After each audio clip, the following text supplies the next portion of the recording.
All right. What's stopping you from achieving your goals? Have you ever asked yourself that question? Well, on this week's Live with Laura, I'm super excited to be chatting with Alejandra Marqués. She is a time and lean systems strategist. I want to learn more about that. And she empowers driven and ambitious entrepreneurs to achieve their goals without burning out.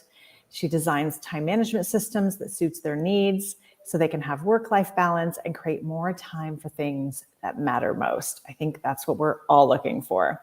So welcome, Alejandra. Thanks for joining me. Thank you for inviting me, Laura. It's a pleasure being here today with you. And I love that we were just connecting and I'm in Italy and you're in Spain and we're only an hour apart from each other. And here we are meeting virtually for the first time, which I think is kind of the beauty of the internet, is that we get to connect with people all over the world. I love that. Yeah. So I want to start by asking, this time and lean systems strategist, I think I need to learn more about this. So can you describe to me and to my audience what that means? Yes, absolutely. So I've always been very passionate about time management, productivity, and how to make the most out of your time. I'm a multi-passionate person, so I knew that I wanted to help people achieve their dreams with ease. And then when I became an entrepreneur, all the systems, all the things that you need to handle, all the hats that you need to wear, that's when I fell a little bit in love with all that system related.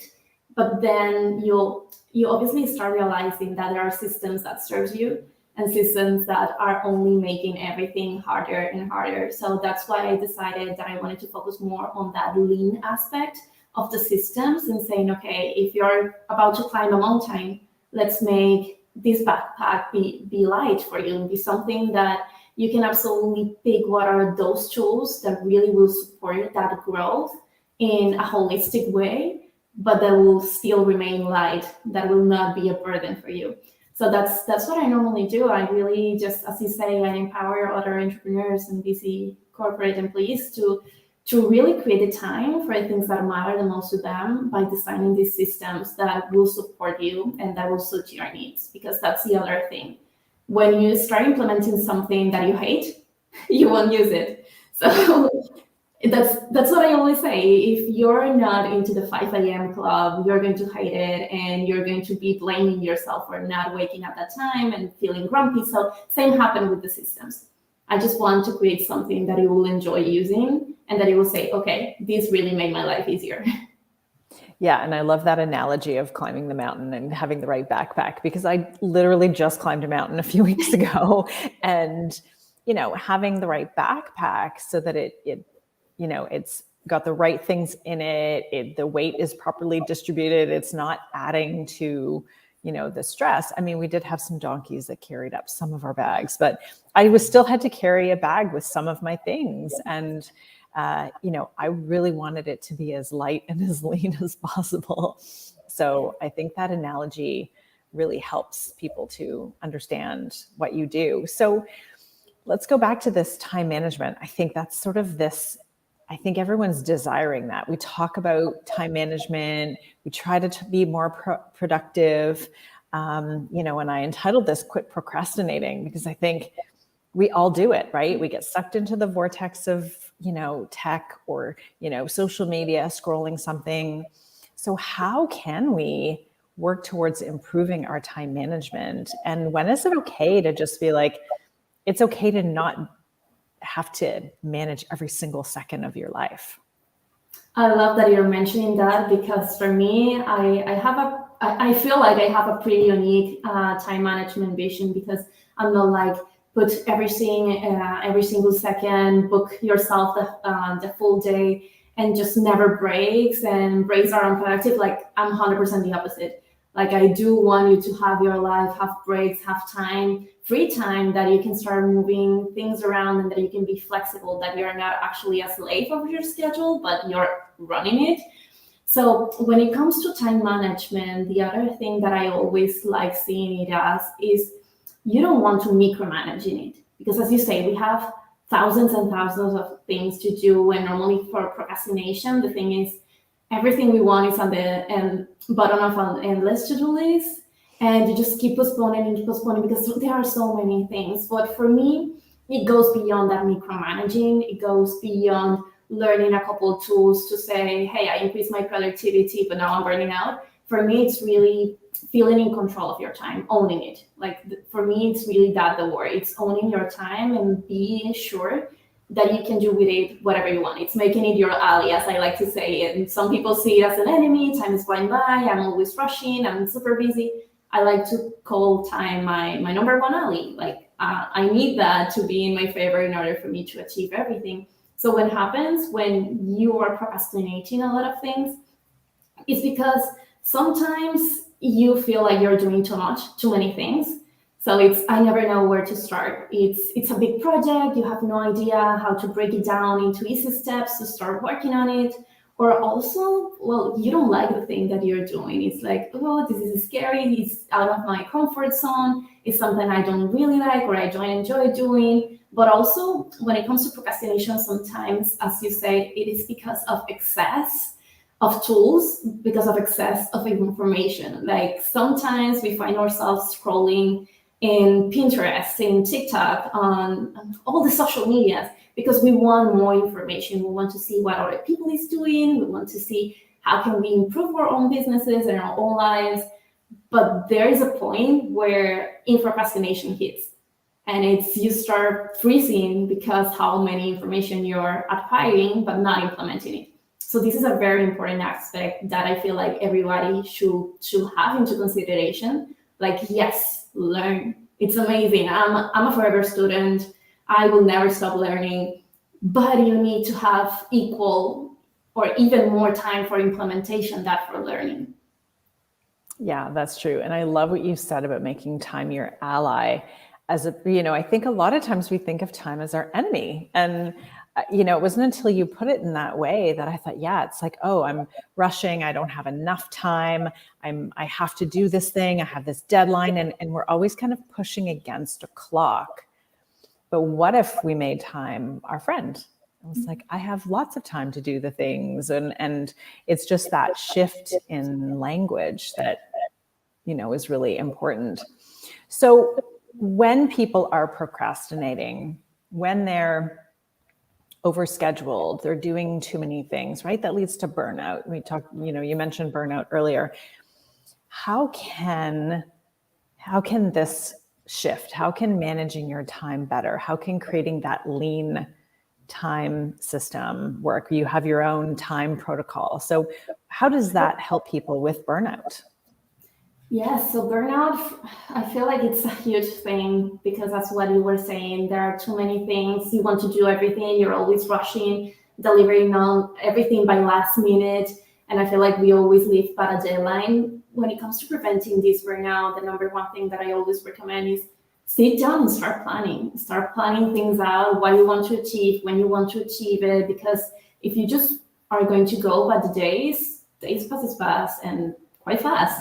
Yeah. Like we were just mentioning, especially right now in winter, like you feel the day just went by and you didn't even realize it. So when you start planning ahead, at least weekly, I like to see the full picture, like the year, then moving backwards to the months, but seriously, weekly, having a weekly view of everything will allow you to know how much burden you have in there, how much workload, and all the things that you need to do. And also it will allow you to put in there the personal time, the self-care, the breaks, because if you just start doing, you also forget about that stuff, that break that you need. How many times have you been eating on your desk just in between meetings or just watching a training? And that's not healthy. Like that's not being present. And I always say to my clients, like, hey, I'm looking at your calendar. I don't see times for lunch, for family time. I don't even see some of them having time for going to the bathroom in between meetings. And they're just back to back, yeah, right? Exactly. Yeah. It's that back to back. So obviously you will reach burnout at that point, especially for entrepreneurs. If you started something that you're passionate about, that you really want to make this your purpose, if you hit burnout, you just want to get rid of everything that you started probably 1, 2, or 3 years ago. And that's not the point. The whole point of this is finding your joy. So also another thing that you can do to prevent this burnout is being very clear with your boundaries. How much time you want to work? How many clients do you want? Are you communicating to the clients? Are you communicating to your friends, to your families? Because sometimes we also need to state like, hey, I'm working. Yes, I'm working from home. Even if you feel like I'm all the time in the computer, it's my work time, and then I will be completely focused on you. And I know for some people it's hard to establish these kind of boundaries, but the hardest one is yourself. Like, you need to be true to yourself. You need to say, I will stop working by 8 p.m., by 5 p.m., whatever it is your time, because otherwise you will never stop. You don't have a boss now, so you will never stop. Yeah, and I think now that so many people are working from home, and some people are going back to an office, but if you're an entrepreneur, most likely you're working, potentially at home, potentially alone. And without those boundaries, you could just keep going and going and going. And then you never put down the computer because there's always something else for you to do in your business. 100%. There's always something that you can do. You never stop. You need to force yourself to say, okay, shut this down. Let's go do something more personal. Yeah, exactly. So can you tell me about your T.I.M.E protocol? I'm assuming that's an acronym. So what is your T.I.M.E protocol? Can you just give us like a high level of what that looks like? Yeah, so for me, when I started working with clients, I knew that I wanted to make it as simple as possible. So I developed this blueprint that I call the T.I.M.E protocol, and T.I.M.E stands for tracking, impact, motivation, and evolution. So those are the 4 pillars that I truly believe are the ones that you need the most to be more productive, but also have more balance in your life. So the T, as I say, tracking, it's gaining awareness about everything that you're doing. It's basically auditing everything that's going on in your life. You won't get to point Z if you don't know where you're standing right now, if you don't know what point A is. So that's why that analysis, that awareness is for me very important. And everybody should do that at the beginning of everything. And not just time management, like with every decision that you want to do, like start looking around and see how everything is working out for you. Then creating this impact. For me, it's rooted in routines, habits, and most importantly, your mindset. As we were mentioning, that language, like you cannot read what's behind me, but it says change your thoughts and you change your world.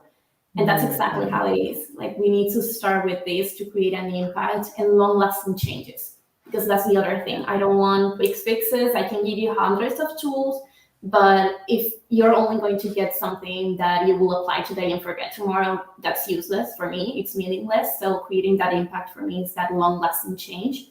Then the motivation, because things happen, life happens, and you need to make sure that everything that you're putting on your goals in New Year resolution, or the dreams that you have, or everything that you want to achieve, it has to be rooted on an internal motivation.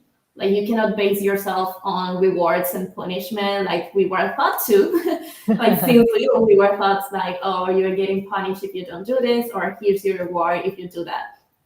It has to be something more, something stronger, that's way more potent, that you have it in your inside, so that no matter what, you can keep moving on. So that's the motivation. And then the evolution is how to really start creating this lifestyle that supports you, how to create everything around something that you like, that you enjoy, how to tweak it when things changes, because as humans, we grow. So maybe something that works perfectly for you today, in a year from now, it will change. So how you evolve from that, how you can keep elevating everything that you're doing and tweak it according to your needs. So those are the 4 pillars that I truly believe that are going to create that change that you're looking for. I love that. And I think, thinking about, we're coming up to the end of the year, we're almost into December. People are going to start doing like a year in review, and maybe start planning and thinking about 2023 and how do I want to show up and what do I want to do. And I think we often start off strong with these plans, right? From the big picture. And you mentioned it's good, you want to have that big picture view, but you also want to look at things sort of on a monthly and weekly basis. So how can people keep that momentum going, right? Because I think a lot of times we get really excited about that planning for the next year and it's a fresh start and all of that language. And then somewhere along the way, we kind of go astray. And I've been there where at the end of the year, I've looked back and gone, oh, wow, I totally forgot that that was a thing that I said I was going to do this year. Or so I don't know that we always stay on track. So do you have some thoughts on what can help? It's almost like keeping those New Year's resolutions, or like you start a new diet. Like this is a whole lifestyle shift as opposed to like a quick fix. Exactly. No, and to be honest, I did some research and I look at some studies, and it says that 80% of people forget about the New Year resolution by February. Already by February, and it really impacted me. I was like, oh my god, this is huge. I've always been a goal achiever, high achiever, so always revising those New Year resolutions by the end of the year is like, okay, yes, check, awesome. But I think that so many people really struggle to be accountable with that, to keep track of those. And as you say, keeping that momentum, that motivation, that I feel like that's the number one thing that they really struggle with, is how to create the time for it, because there's always the excuse, I start tomorrow, I start on Monday, I didn't have the time. So for me, the number one thing that you need to do is really decide that you're going to be the one in control of your time. So start owning it. Decide what's the motivation that's behind every single one of your goals, because yes, you can say I want to make $1 million in 2023. What's the motivation behind that? It's an amazing number. You can go it higher, go it lower, whatever you need right now, but why? So deciding what's that motivation behind will really propel you forward. And the other thing is having that accountability. What's going to be there for you, reminding you about these goals. You say sometimes we just write it down on paper and it just goes to the shelves and nobody watches them until next year, and you're like, oh, so this is what I wrote.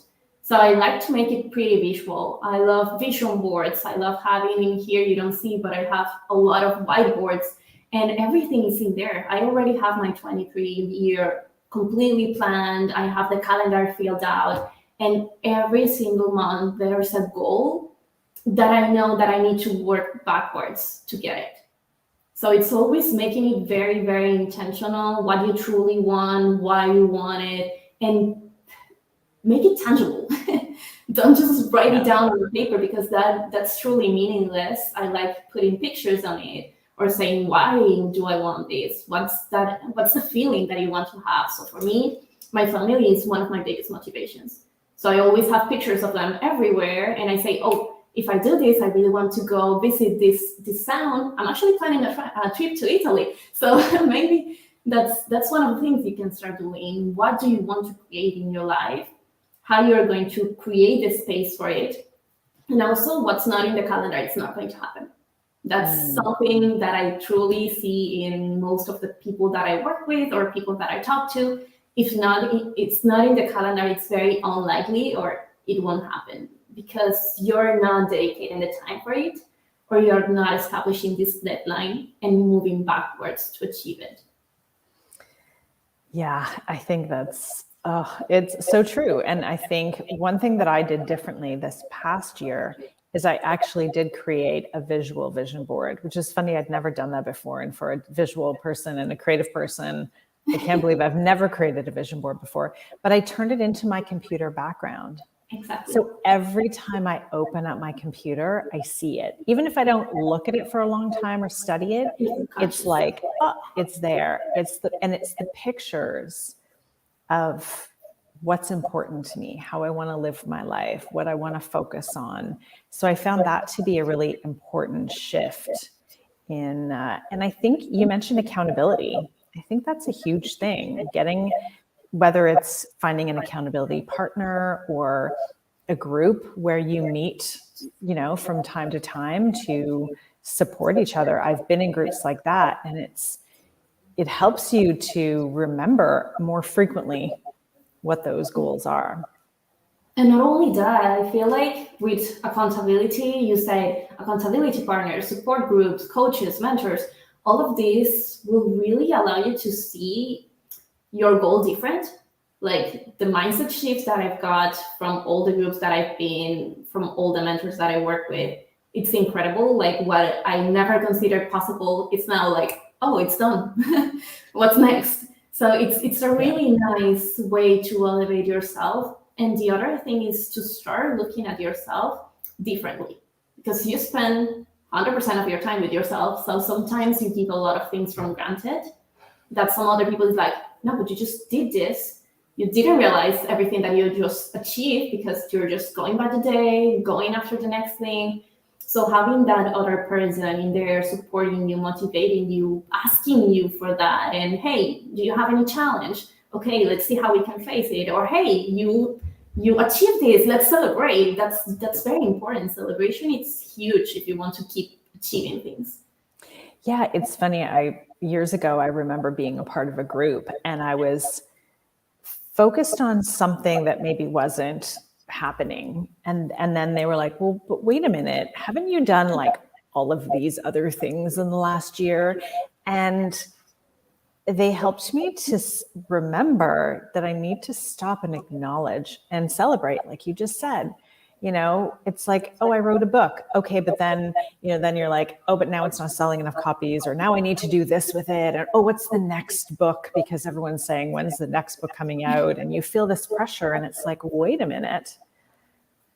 Like, let's just celebrate the fact that you wrote a book and it's out there in the world and people are reading it and loving it. And sometimes I think we rush through those goals and then we're on to the next, right? You said you're a high achiever, so you're always striving for that next thing, but we can't stop. We can't forget to stop and look backwards and go, wow, look at how far I've come.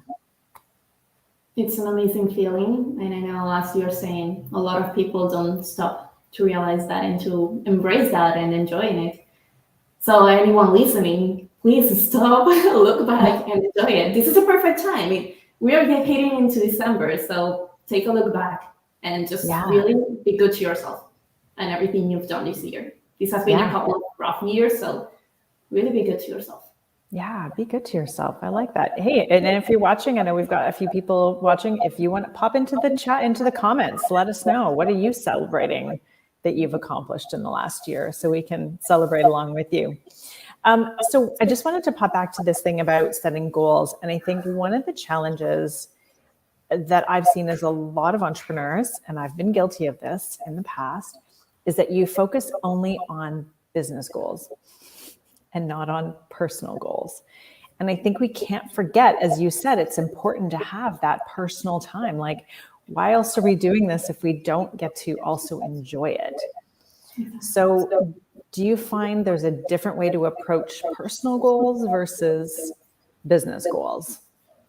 I feel like they are very related when you start tapping into that feeling. Like, yes, you have that business goal for a reason, and it's because how it's going to impact your personal lives, but sometimes we forget about it.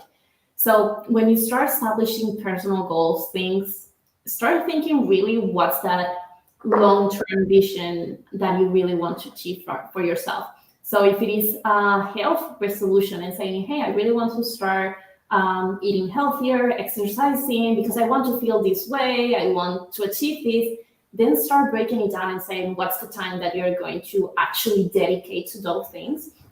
But one of the things that I really like doing, as I mentioned, is planning trips with my family or just being present at important dates.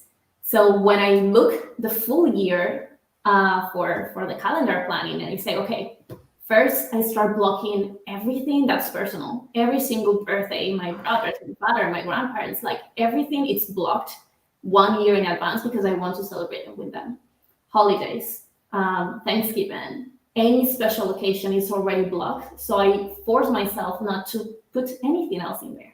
Because if you have it blank in your calendar, it's like, oh yeah, I can start putting things in there and start overbooking yourself unconsciously. And then the date comes and you're like, oh, but I have 3 meetings and it was my dad's birthday. So I need to change it. Do I say my dad, no, I'll see you tomorrow. Let's have lunch tomorrow. Or No, let's prevent all of that. You really want to enjoy your personal life, so start putting those times in there. And then I also like having weekly and monthly kind of appointments for myself. So I'm a huge massage lover.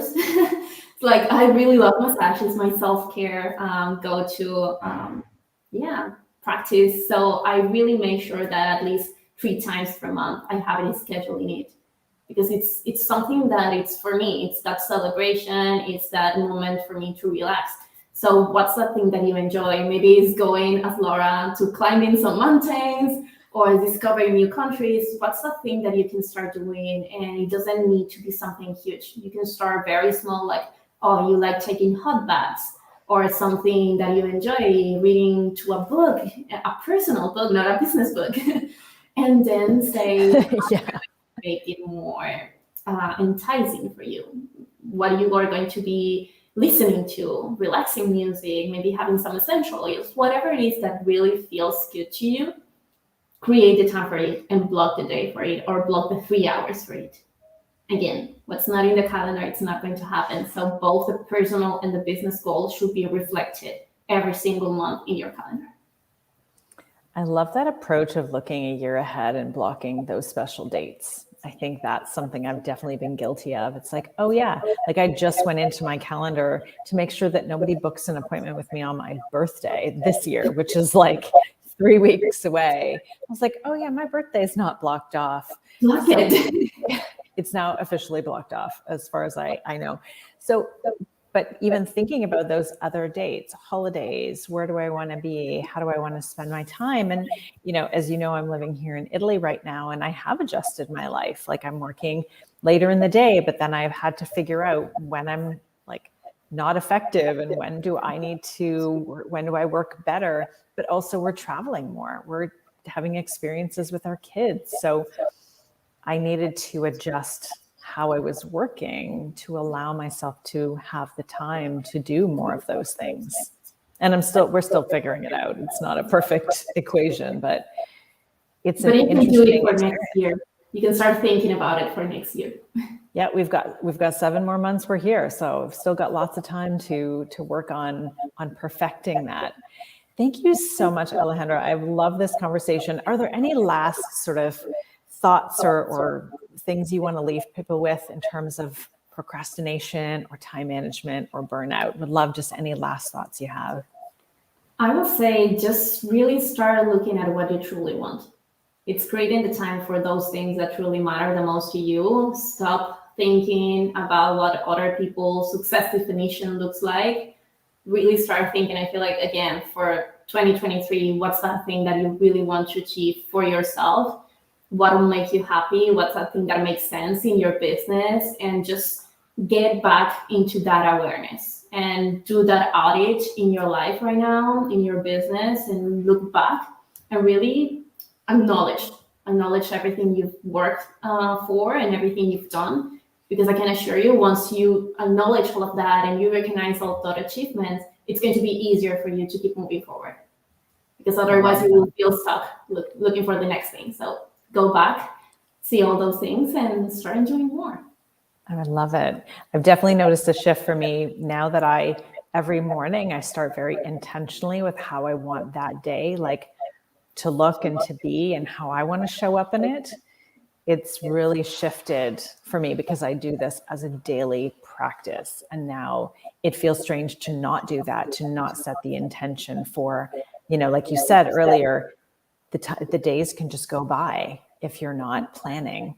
So I'm more focused less on like the appointments and time blocking, but how do I want to show up? What are the feelings that I want to have that day? And how do I want to impact people? Mm-hmm. Love that. Amazing.